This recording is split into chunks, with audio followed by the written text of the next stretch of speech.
صاحب حنفیہ کے نزدیک تراویح سنت مؤکدہ ہونے پر دلائل دے دیجئے. بہت سے لوگ کہتے ہیں کہ یہ اصل میں تہجد کی نماز ہے اور نفل ہے, سنت مؤکدہ نہیں, تو ہم انہیں کیا دلیل دیں؟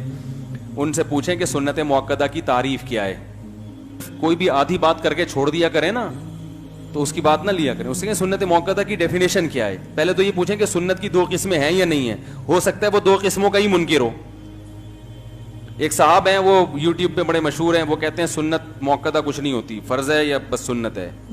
تو میں نے کہا ٹھیک ہے, کسی نے مجھے بتایا, میں نے کہا ٹھیک ہے, اگر کوئی فجر میں روزانہ 2 رکعت میں انا اعطیناک الکوثر پڑھ کے رکوع کر لیتا ہے امام صاحب, تو لمبی سورت پڑھنا کوئی واجب تو نہیں ہے نا. تو روزانہ فجر میں اتنی مختصر سورت پڑھتا ہے تو کیا مقتدی اس کو چھوڑیں گے؟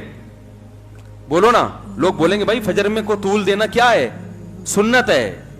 اب وہ کہے کہ سنت ہے, فرض تو نہیں ہے نا, تو ہم کہیں گے بھائی بے شک فرض نہیں ہے, لیکن یہ سنت مؤکدہ ہے. نبی نے ہمیشہ 2 فرض جو پڑھے فجر کے ان میں قرات, بولو بھائی, لمبی کی ہے. اگر آپ مختصر قرات کرو گے آپ کو امامت سے نکال. اب آپ قل اللہ پڑھ کے 2 رکعتیں پڑھ رہے ہو, حالانکہ فرض نہیں ہے لمبی قرات کرنا, واجب بھی نہیں ہے.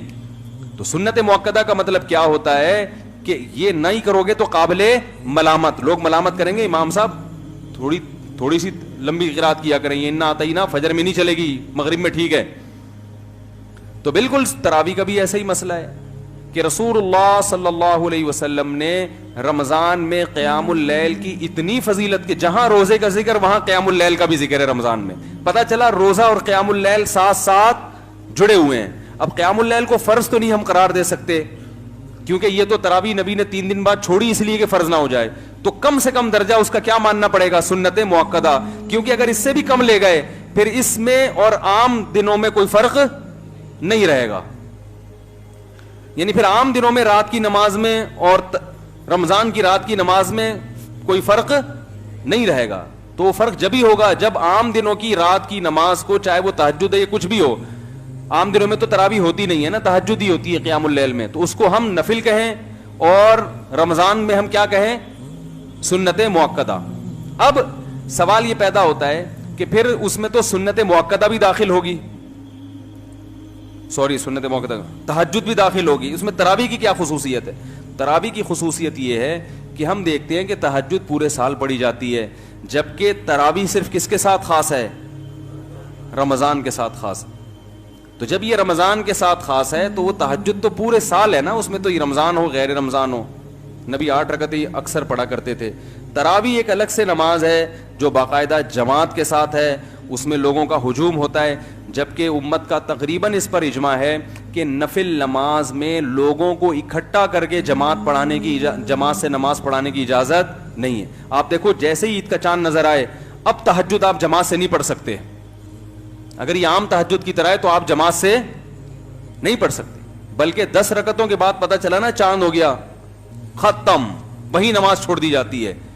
یہ بتانے کے لیے کہ یہ کس کی خاصیت ہے؟ یہ نماز یہ رمضان کی خاصیت ہے. اس لیے علماء کہتے ہیں چونکہ یہ رمضان کی خاصیت ہے تو حدیث میں جو آتا ہے قیام اللیل, اس میں یقیناً وتر بھی داخل ہے, تہجد بھی داخل ہے, تراویح بھی داخل ہے, لیکن اس قیام اللیل کا اولین مصداق تراویح ہے. سمجھ رہے ہو؟ اس کا اولین مصداق کیا ہے؟ تراویح. کیونکہ نبی صلی اللہ علیہ وسلم نے 3 دن تراویح باقاعدہ جماعت کے ساتھ, اور پھر حضرت عمر رضی اللہ تعالیٰ عنہ نے باقاعدہ اس کو جماعت کے ساتھ رائج کیا اس کو, اور پھر پوری دنیا میں جو اس وقت صحابہ کرام تھے, علماء تھے, سب نے حضرت عمر کے اس عمل کو لیا, کسی نے بھی حضرت عمر پہ اعتراض نہیں کیا. تو اس کی علامت ہے کہ یقیناً ان کے پاس محمد صلی اللہ علیہ وسلم سے کوئی دلیل ہوگی, جو دلیل ہم تک نہیں پہنچی لیکن صحابہ تک پہنچی تھی. ایسا ہو سکتا ہے کہ ایک دلیل ہم تک نہیں پہنچی, حضرت عمر تک پہنچ گئی. تبھی تو کہتے ہیں نا, حضرت امام ابو حنیفہ سے کسی نے پوچھا کہ آپ کے پاس تراویح کے سنت ہونے کی کیا دلیل ہے, تو انہوں نے وہ بخاری والی حدیث پیش نہیں کی کہ نبی صلی اللہ علیہ وسلم رمضان میں اور غیر رمضان میں 8 رکعتیں پڑھتے تھے, یہ نہیں پیش کی.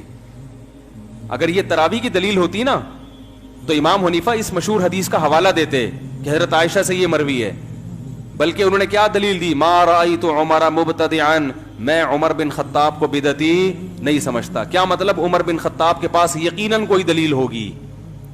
اگر وہ 8 رکعتیں جو رمضان غیر رمضان میں وہ تراویح کی دلیل ہوتی تو امام مالک اس حدیث کو اپنی کتاب میں ذکر کرتے ہیں لیکن 20 رکعتوں کا قول 8 رکعتوں کا قول نہیں کرتے. اس سے پتا چلا کہ امام مالک بھی اس حدیث سے تراویح مراد نہیں لے رہے. اور جو موطا کی حدیث ہے جس میں آتا ہے کہ حضرت عمر نے 8 رکعتیں شروع کروائی ہیں, وہ بھی حدیث ضعیف ہے. اس کی بھی بڑی دلیل کیا ہے کہ اس حدیث کو موطا امام مالک کے جو مؤلف ہیں امام مالک وہ نہیں مان رہے. کیونکہ اگر امام مالک رحمت اللہ علیہ موطا کی اس حدیث کو درست مانتے جو ان کی اپنی کتاب میں ہے, تو امام مالک بھی 8 رکعتوں کے قائل ہوتے, جبکہ امام مالک 36 رکعتوں کے قائل ہیں. تو بھائی نہ حضرت عمر کی 8 رکعت والی روایت کو امام مالک مان رہے ہیں, نہ حضرت عائشہ کی تہجد والی 8 رکعت کو امام مالک مان رہے ہیں, نہ امام شافعی اس سے استدلال کر رہے ہیں, نہ امام احمد بن حنبل استدلال کر رہے ہیں, اور نہ امام حنیفہ استدلال کر رہے ہیں. اور استدلال کر رہا ہے کوئی اس زمانے کا کوئی انجینئر استدلال کر رہا ہے, تو یا تو وہ چاروں کی فہم غلط ہے, اور آج کے دور کے پلمبر اور انجینئروں کو اللہ نے بے پناہ علم و فراست عطا فرمائی ہے, یا پھر یہ غلط ہے اور وہ کیا ہے, وہ صحیح ہے. تو ایک شاعر ہے نا, بتاؤ تم کس کا ساتھ دو گے, وہ سنی ایک نظم, ادھر ہے نفرت ادھر, وہ ایک نظم تھی, ادھر خدا ہے اور ادھر ہے نفرت وغیرہ وغیرہ ایسا کر کے. تو ایک ایسا طرز عمل جس سے تمام مجتہدین پر سے اعتماد ختم ہو رہا ہو وہ زیادہ بہتر ہے, یا قرآن و سنت کی ایسی تشریح کی جائے جس سے مجتہدین پر اور زیادہ اعتماد پیدا ہو رہا ہو. تو حضرت عمر نے جو شروع کروائی وہ بھی قیام اللیل ہے, تہجد بھی قیام اللیل ہے, اور وطر بھی قیام اللیل ہے. لیکن جب رمضان میں قیام اللیل کی بات آئے گی تو سب سے پہلے ذہن کہاں جائے گا, اس نماز کی طرف جو رمضان کے ساتھ خاص ہے, اور وہ تراویح ہے. تو اس لیے علماء تراویح کو عام نوافل کی طرح نہیں بلکہ سنت مؤکدہ کہتے ہیں. اور چونکہ جمہور کے نزدیک 20 رکعتیں ہیں, امام احمد بن حنبل سے 2 قول ملتے ہیں, 20 رکعتوں والا بھی, اور ایک اختیار بھی دیتے ہیں کہ اس بارے میں جتنی روایتیں منقول ہیں, 8 کا وہ بھی نہیں کہتے ہیں 16 بھی منقول ہیں, 36 بھی منقول ہیں, 24 بھی منقول ہیں, تو ان میں سے جتنی چاہے پڑھ لو. لیکن دوسرا قول امام احمد کا بھی ہے کہ بہتر کیا ہے 20 رکعتیں, مختار ان کے نزدیک بھی ہے, اور باقی تینوں ائمہ سے تو صراحت ہے 20 رکعت سے کم کا کوئی قائل نہیں ہے. تو اس لیے علماء احناف کا یہ فتویٰ ہے کہ 20 رکعتیں ہی سنت مؤکدہ ہیں. ہاں کبھی کسی عذر سے چھوٹ جائیں, تھکاوٹ ہے, سفر ہے, تو سنت مؤکدہ کا حکم یہ ہے کہ کبھی کبھار چھوڑنے میں کوئی حرج نہیں ہے, لیکن چھوڑنے کا بالکل معمول بنا لینا. تو ہم یہ نہیں کہہ رہے کہ گنہگار ہوگا, لیکن ایسا آدمی بہرحال قابل ملامت ہے, اس کو ملامت کی جائے گی کہ ایک چیز کی اتنی فضیلت اور نبی نے اتنا ابھارا, پھر خلفائے راشدین نے اس کو باقاعدہ زندہ کیا, آپ اس عبادت کو عام نوافل کی طرح چھوڑے چلے.